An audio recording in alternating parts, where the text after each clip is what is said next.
Hola, hola a todos, ¿cómo están? Continuamos con la lectura bíblica. Estamos en la Nueva Biblia de las Américas, comenzando hoy día el segundo libro de Samuel, capítulo 1 y capítulo 2, y también vamos a leer el libro de Hechos, capítulo 11.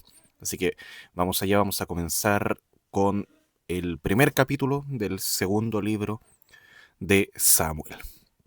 Dice así: Después de la muerte de Saúl, habiendo regresado David de derrotar a los amalecitas, David permaneció 2 días en Siclag.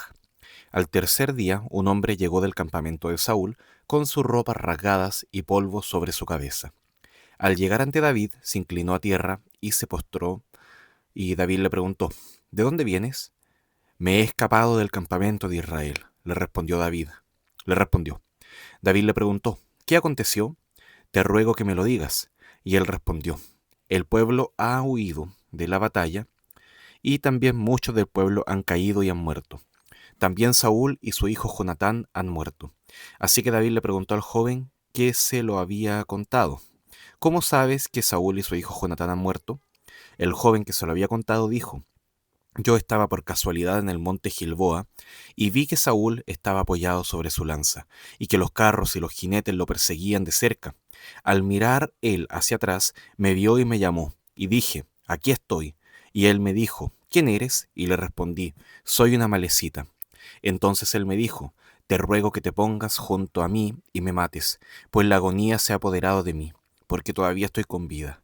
Me puse pues junto a él y lo maté, porque yo sabía que él no podía vivir después de haber caído.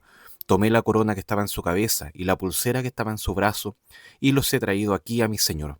Entonces David agarró sus ropas y las rasgó, y así hicieron también todos los hombres que estaban con él. Se lamentaron y lloraron, y ayunaron hasta el atardecer por Saúl y por su hijo Jonatán, por el pueblo del Señor y por la casa de Israel, porque habían caído a espada. David le preguntó al joven que se lo había contado: ¿De dónde eres? Soy hijo de un extranjero, una malecita, le respondió. Y David le dijo: ¿Cómo es que no tuviste temor de extender tu mano para destruir al ungido del Señor? Llamando David a uno de los jóvenes le dijo: Ve, mátalo. Y él lo hirió y murió. Y David le dijo: Tu sangre sea sobre tu cabeza, porque tu boca ha testificado contra ti al decir: Yo he matado al ungido del Señor. Entonces David entonó esta elegía por Saúl y por su hijo Jonatán, y ordenó que enseñaran a los hijos de David el cántico del arco, el cual está escrito en el libro de Jaser. Tu hermosura, oh Israel, ha perecido sobre tus montes. ¿Cómo han caído los valientes? No lo anuncien en Gat, no lo proclamen en las calles de Ascalón, para que no se regocijen las hijas de los filisteos, para que no se alegren las hijas de los incircuncisos. Oh monte de Gilboa, no haya sobre ustedes rocío ni lluvia, ni campos de ofrendas, porque allí fue deshonrado el escudo de los valientes, el escudo de Saúl, no ungido con aceite. De la sangre de los muertos, de la grasa de los poderosos, el arco de Jonatán no volvía atrás, y la espada de Saúl no volvía vacía. Saúl y Jonatán, amados y amables en su vida, y en su muerte no fueron separados. Más ligeros eran que águilas, más fuertes que leones. Hijas de Israel, lloren por Saúl, que las vestía lujosamente de escarlata, que ponía adornos de oro en sus vestidos. ¿Cómo han caído los valientes en medio de la batalla? Jonatán, muerto en tus alturas, estoy afligido por ti, Jonatán, hermano mío. Tú me has sido muy estimado. Tu amor fue para mí más maravilloso que el amor de las mujeres.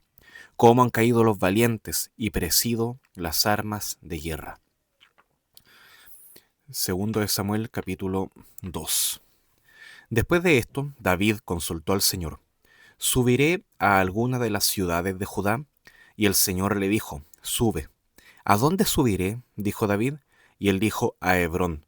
Entonces David subió allá, y también sus dos mujeres, Ahinoam, la jezreelita, y Abigail, viuda de Nabal, el de Carmel.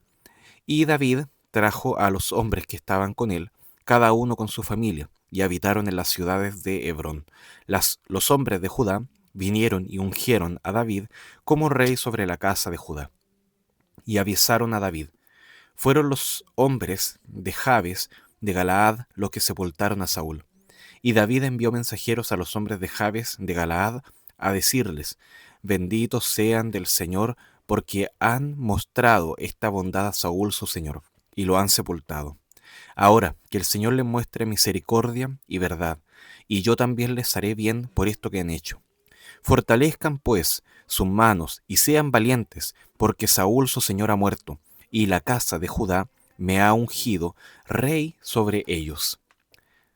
Pero Abner, hijo de Ner, comandante del ejército de Saúl, había tomado a Isboset, hijo de Saúl, y lo llevó a Mahanaim, y le hizo rey sobre Galaad, sobre Jesuri, sobre Jezreel, sobre Efraín, sobre Benjamín y sobre todo Israel. Isboset, hijo de Saúl, tenía 40 años cuando comenzó a reinar sobre Israel, y reinó 2 años. La casa de Judá, sin embargo, siguió a David. La casa de Judá, sin embargo, siguió a David. El tiempo que David reinó en Hebrón sobre la casa de Judá fue de 7 años y 6 meses. Abner, hijo de Ner, salió de Mahanaim a Gabaón con los siervos de Isboset, hijo de Saúl, y Joab, hijo de Sarvia, y los siervos de David salieron y los encontraron junto al estanque de Gabaón, y se sentaron unos a un lado del estanque y los otros al otro lado. Entonces Abner dijo a Joab: que se levanten ahora los jóvenes y compitan delante de nosotros. Que se levanten, respondió Joab. Se levantaron y pasaron en igual número, 12 por Benjamín e Isboset, hijo de Saúl, y 12 de los siervos de David. Cada uno agarró a su adversario por la cabeza y metió su espada en el costado del adversario, de manera que cayeron juntos. Por eso aquel lugar fue llamado el Cat Asurim, el cual estaba en Gabaón. Aquel día la batalla fue muy reñida, y Abner y los hombres de Israel fueron derrotados delante de los siervos de David. Estaban allí los 3 siervos de Sarvia, Joab, Abisai y Asael. Y Asael era tan ligero de pies como una gacela del campo.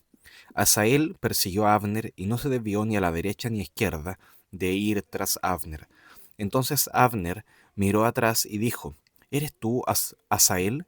Yo soy, respondió él. Abner le dijo: desvíate a tu derecha o a tu izquierda, apodérate de uno de los jóvenes y toma para ti sus despojos. Pero Asael no quería dejar de perseguirlo. Abner volvió a decirle a Asael: deja de perseguirme. ¿Por qué he de derribarte en tierra? ¿Cómo podría entonces levantar mi rostro ante tu hermano Joab? Pero él rehusó apartarse. Por tanto, Abner lo hirió en el estómago con la parte trasera de la lanza, y la lanza le salió por la espalda. Allí cayó, y allí mismo murió. Y todos los que venían al lugar donde Asael había caído y muerto se detenían. Pero Joab y Abisai persiguieron a Abner, y cuando el sol se ponía, llegaron a la colina de Amma, que está frente a Gía, junto al camino del desierto de Gabaón. Los benjamitas se agruparon detrás de Abner, formando una sola banda, y se detuvieron en la cumbre de una colina. Abner llamó a Joab y dijo: ¿devorará la espada para siempre? ¿No sabes que el final será amargo? ¿Hasta cuándo esperarás para decirles que dejen de perseguir a sus hermanos? Respondió Joab: vive Dios, que si no hubieras hablado, ciertamente el pueblo, después de perseguir cada cual a su hermano, no se hubiera ido hasta la mañana. Entonces Joab tocó la trompeta, y todo el pueblo se detuvo. No persiguieron más a Israel, ni continuaron peleando más. Abner y sus hombres marcharon toda aquella noche por el Arabá. Cruzaron el Jordán, y caminando toda la mañana, llegaron a Mahanaim. Joab volvió también de perseguir a Abner, y cuando reunió a todo el pueblo, faltaban de los siervos de David 19 hombres, además de Asael. Pero los siervos de David habían herido de Benjamín y de los hombres de Abner a 360 hombres, los cuales murieron. Se llevaron a Asael y lo sepultaron en el sepulcro de su padre, que estaba en Belén. Joab y sus hombres caminaron toda la noche hasta que les amaneció en Hebrón. Bien, vamos a avanzar ahora al libro de Hechos, capítulo 11. Libro de Hechos 11. Dice así: los apóstoles y los hermanos que estaban por toda Judea oyeron que también los gentiles habían recibido la palabra de Dios. Cuando Pedro subió a Jerusalén, los que eran de la circuncisión le reprocharon: tú entraste en casa de incircuncisos y comiste con ellos. Entonces Pedro comenzó a explicarles en orden lo sucedido. Estaba yo en la ciudad de Jope, orando, y vi en éxtasis una visión, un objeto semejante a un gran lienzo que descendía, bajado del cielo, con las cuatro puntas, y vino hasta mí. Cuando fijé mis ojos en él y lo observaba, vi cuadrúpedos terrestres, fieras, reptiles y aves del cielo. También oí una voz que me decía: levántate, Pedro, mata y come. Pero yo dije: de ninguna manera, Señor, porque nada impuro o inmundo ha entrado jamás en mi boca. Pero una voz del cielo respondió por segunda vez: lo que Dios ha limpiado, no lo llames tú impuro. Esto sucedió 3 veces, y todo volvió a ser llevado arriba al cielo.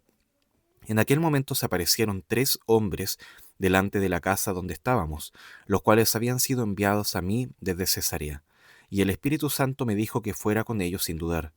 Estos 6 hermanos fueron también conmigo, y entramos en la casa de aquel hombre, y él nos contó cómo había visto al ángel de pie en su casa, el cual le dijo: envía unos hombres a Jope, y haz traer a Simón, que también se llama Pedro, quien te dirá palabras por las cuales serás salvo tú y toda tu casa. Cuando comencé a hablar, el Espíritu Santo descendió sobre ellos, tal como lo hizo sobre nosotros al principio. Entonces me acordé de las palabras del Señor cuando dijo: Juan bautizó con agua, pero ustedes serán bautizados con el Espíritu Santo. Por tanto, si Dios les dio a ellos el mismo don que también nos dio a nosotros después de creer en el Señor Jesucristo, ¿quién era yo para impedírselo a Dios? Al oír esto se calmaron y glorificaron a Dios, diciendo: así que también a los gentiles ha concedido Dios el arrepentimiento que conduce a la vida. Ahora bien, los que habían sido esparcidos a causa de la persecución que sobrevino después de la muerte de Esteban, llegaron hasta Fenicia, Chipre y Antioquía, no hablando la palabra a nadie, sino solo a los judíos. Pero había algunos de ellos, hombres de Chipre y de Cirene, los cuales al llegar a Antioquía hablaban también a los griegos, predicando el evangelio del Señor Jesús. La mano del Señor estaba con ellos, y gran número que creyó se convirtió al Señor.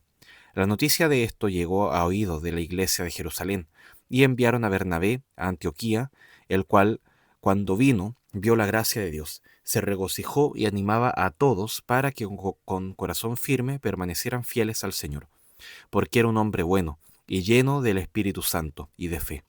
Una gran multitud fue agregada al Señor. Bernabé salió rumbo a Tarso para buscar a Saulo, y cuando lo encontró, lo trajo a Antioquía. Y se reunieron con las iglesias por todo un año, y enseñaban a las multitudes y a los discípulos que se les llamó cristianos por primera vez en Antioquía.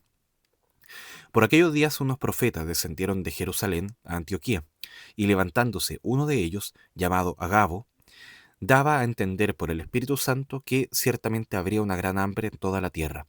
Y esto ocurrió durante el reinado del emperador Claudio. Los discípulos, conforme a lo que cada uno tenía, determinaron enviar una ayuda a los hermanos que habitaban en Judea, y así lo hicieron, mandándola a los ancianos por mano de Bernabé y de Saulo. Bien, lo vamos a dejar hasta acá.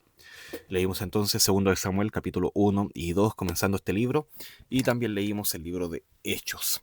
Entonces vemos acá tiempos de cambio. Vemos cómo sale Saúl por su muerte y entra ahora David a reinar, eh, buscando primeramente la dirección, siendo prudente. ¿Subiré yo? ¿Qué haré? Necesito primeramente la dirección de Dios antes de avanzar. Esto no es solamente ambición, esto no es solamente quedar confirmado ante los demás, es realmente estar siguiendo los pasos de manera prudente delante de Dios. Ahora, en Hechos 11 también se ven estos tiempos de cambio, el Evangelio está siendo predicado a los gentiles, algo que era sumamente inesperado para muchos de los judíos, y aún así Pedro defiende esto, Pedro explica lo que está pasando, dando a entender que es la voluntad de Dios. Básicamente eso, que no es su deseo, no es simplemente algo antojadizo que se le ocurrió, ni una rebeldía contra un sistema, sino que es la voluntad de Dios acá para los gentiles también. Entonces, así como David espera el tiempo de Dios para hacer su propósito, en este caso de rey, también ellos, los gentiles, esperan que el Espíritu Santo se manifieste y esto sea confirmado por medio de los apóstoles. todo se hace en el debido tiempo, con todas las consideraciones, confirmando bien que sea esa la voluntad del Señor, no actuando de manera impulsiva. Entonces, cuando David comienza a reinar, primero reina sobre Judá solamente y luego avanzará a toda la nación, pero no puede hacer todo de un día para otro. Así también el Evangelio comienza a avanzar primeramente a los judíos, luego a los samaritanos y ahora vemos que también llega a los gentiles.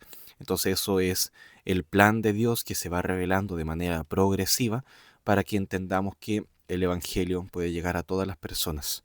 Y debemos también considerar los tiempos del Señor, actuar con prudencia, siempre en la voluntad de Él. Vamos a orar para terminar. Gracias, Padre, por este tiempo que nos has dado de lectura. Ayúdanos, Señor, a seguir siendo fieles a ti, a buscar tu voluntad, a buscar en tu palabra, Señor, dirección. Gracias por esto que nos permite leer hoy día, porque nos ayuda, Señor, y puede transformar ya nuestras vidas.